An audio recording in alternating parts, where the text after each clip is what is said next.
So we now have a heat of the Temple Challenge Cup. The holders of this event are Oxford Brookes. It's for University Men's 8s. You've heard it said through the day. Over 80 entries for this event. It's incredible the amount of interest this 8 generates in the rowing community.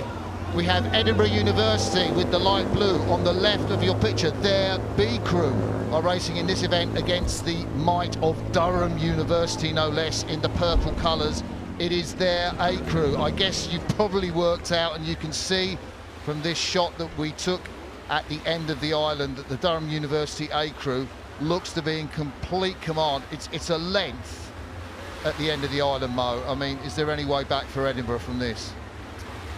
It's looking like it's going to be very tough for Edinburgh University B crew, but the Durham University A crew, coached by Rob Dauncey, the King, is really blasted out towards the barrier and is looking great. Their finishes look incredibly smooth. They look sharp at the front.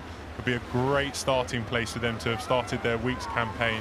They'll come in. Their rhythm is set by Ollie Pearson, 21 years old. It's his first Henley. He's looking extremely confident, extremely long. Yeah, well, look at that shot there of Durham. And the man in the bows, James Watson-Gandy, a Princess Elizabeth Cup winner in 2019. That's the junior men's 8s with Eton College. George Reed, 21. In the 2-seat, Andrew Mettick at 3.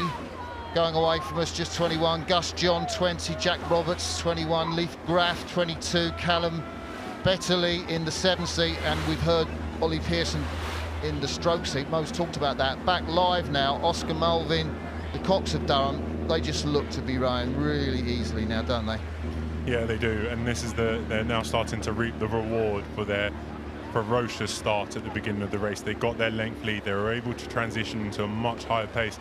Now they can relax and settle in. As I've said for previous races, they'll go back, they'll evaluate aspects of their start that they would have done. I'm sure they would have been chuffed, but there will still be room to develop.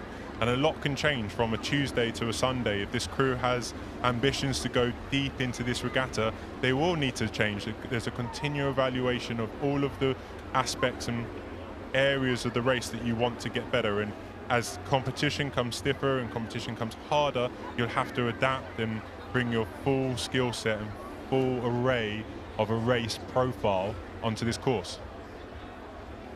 There are the men from Durham University. Just out of picture though, Edinburgh University, we ought to talk about them a little bit. Edinburgh University is one of just 5 university high performance clubs in Britain.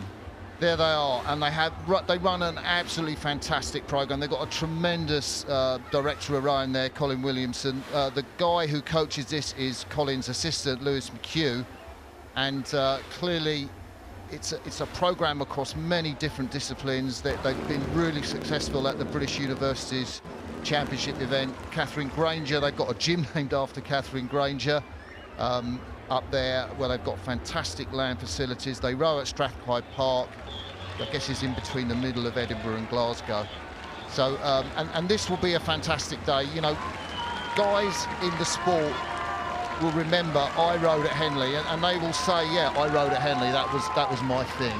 And they'll remember this day, those guys from Edinburgh University Boat Club B, and some of them might even be back to rowing the A crew next year. Yeah, I was just going to say that, Martin. They've got a lot of experience on this, even though the result might not have gone their way. They would have experienced a race down the track under full race conditions.